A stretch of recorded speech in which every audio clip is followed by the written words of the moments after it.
Assalamu alaikum warahmatullahi wabarakatuh.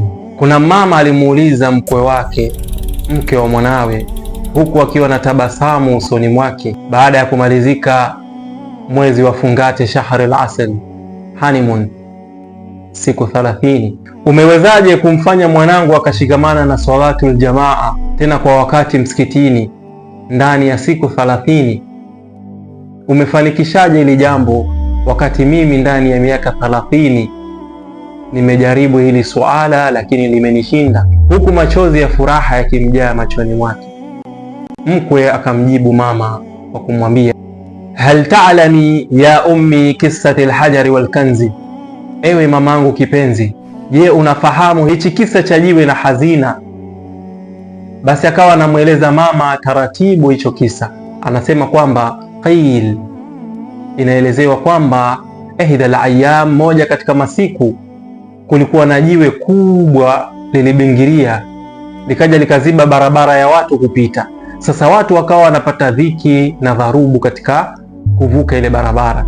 Akatokea bwana mmoja na shoka, akaamua kulivunja lile jiwe ili watu waweze kupita kwa amani. Alipokuwa akilipiga pigo la kwanza, la pili, mpaka mapigo 99, yule bwana akawa amelemewa, akachoka. Akapita mtu wa pili, kisha akamwambia, naomba hilo shoka niweze kukusaidia ili tulifanikishe hili jambo, watu waweze kupita kwa amani. Yule bwana wa pili aliposhika lile shoka na kulipiga tu pigo moja, ile jiwe likavunjika. Lilipovunjika, ndani ya lile jiwe katikati kukapatikaniwa kuna kanzi, kuna hazina, fuko zito lililokuwa limejaa dhahabu ndani. Sasa yule bwana ambaye kwamba alilipiga pigo moja akawa analikimbilia huko akisema, hii ni mali yangu kwa sababu mimi ndo nimeivunja. Yule bwana wa kwanza sasa ambaye aliipiga mapigo 99 ikashindwa kuvunjika, akawa anasema, la, hata mimi nina share katika hiyo mali kwa sababu mimi pia nimechangia, nguvu yangu imeingia hapo, nimepiga mapigo 99. Sasa kukapatikaniwa mzozo, kila mmoja anasema hii ni ya kwangu, mwingine anasema lazima tugawanye. Wakapelekwa kwa kadhi, mahakama ya kadhi, kwa ajili ya kusuluhishiwa jambo lao. Walipofika katika mahakama ya kadhi, wa kwanza akawa anajitetea, anasema, nilipopita njiani kulikuwa na jiwe, nikaamua kuliondoa lile jiwe, nilipopiga mapigo 99 nikashindwa. Pigo la 9 huyu bwana akaja akachukua shoka na akalipiga pigo moja tu likavunjika. Kwa hiyo akawa analalamika, hii mali yote ni ya kwake wakati mimi nguvu yangu pia imetumika hapo. Kwa hiyo naomba nipate share katika hiyo mali, hata kama ni nusu ya hiyo mali. Kadhi akawa anamsikiliza kwa makini, kisha akamwambia yule mtu wa pili, na wewe bujitetee. Yule mtu wa pili akawa anajitetea, anasema kwamba mimi nilipopita kweli huyu bwana alikuwa amelemewa, amechoka, lakini nikachukua lile shoka na nikalipiga tu pigo moja na likavunjika. Ilipovunjika, ndani tukakutana na kanzi, hazina ambayo kwamba imejaa dhahabu na zondo hizi.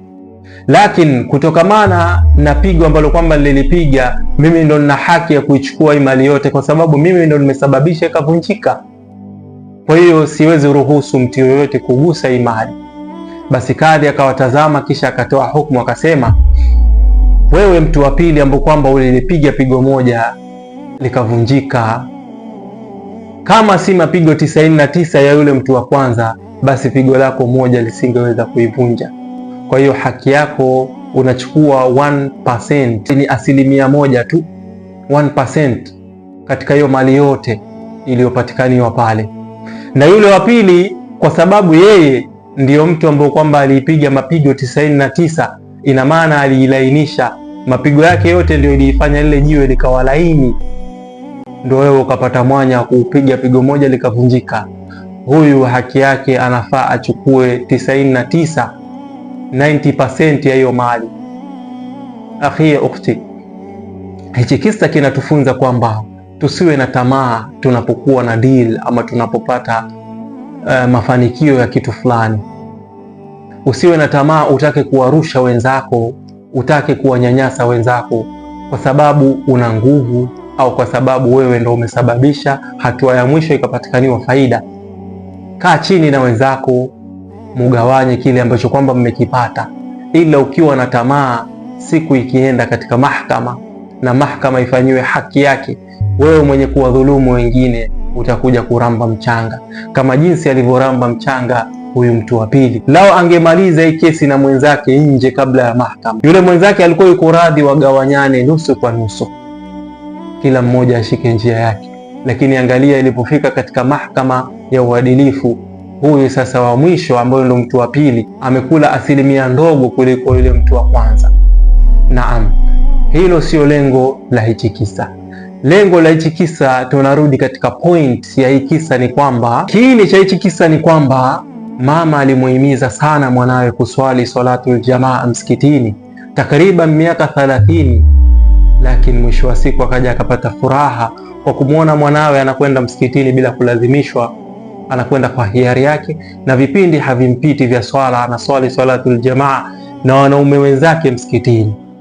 Kwa kupitia athari na ushawishi wa mkewe, basi yule mwanaume akaweza kuingia katika line ambayo kwamba mamake alikuwa akipigania miaka 30, licha ya kuwa alimsumbua na kumtia stresi sana mamake toka yuko mdogo mpaka amekuwa mtu mzima.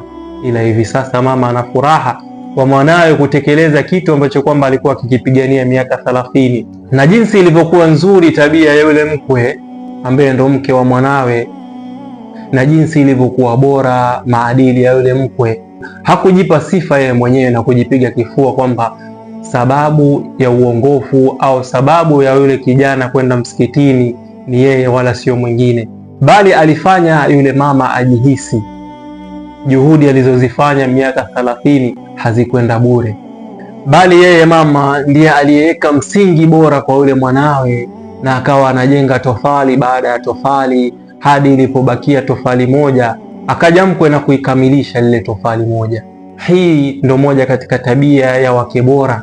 Hata kama jambo amelisababisha yeye, basi hawezi akajipa sifa moja kwa moja, atatengeneza njia na namna ionekane kwamba yeye ni sababu tu ya kumaliza, bali waliomtangulia ndio waliotengeneza njia iliyokuwa bora mpaka yeye kuweza kukamilisha lile lengo ambalo kwamba walilianzisha wazazi wake.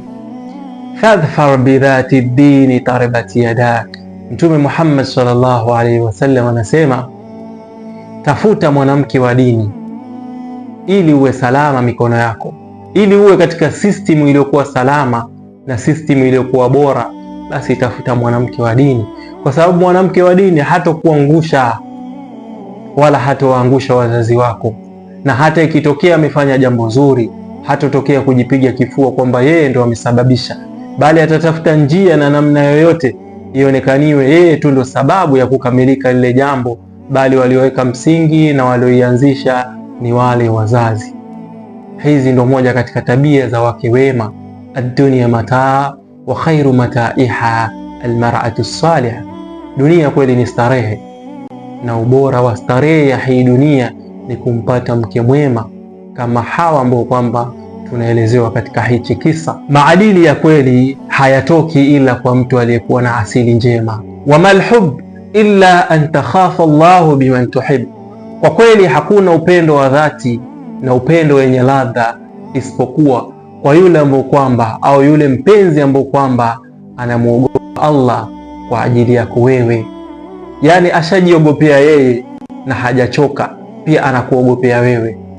Yuko mbele kukukanya yale ambayo kwamba hayafai, yuko mbele kukuongoza katika yale ambayo kwamba yanafaa. Ila mapenzi ambayo kwamba ni ya hadaa na asiokuwa na maana ni kumpata mpenzi ambayo kwamba badala akuelekeze katika njia inayofaa, bali yeye ndo anayekusindikiza katika maasi unayoyafanya.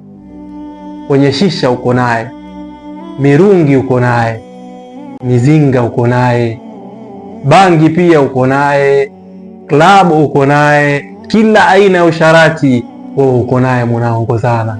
Huyu sio type yako ya kupenda, bali ni sheitani anayekuelekeza katika moto wa Jahannam.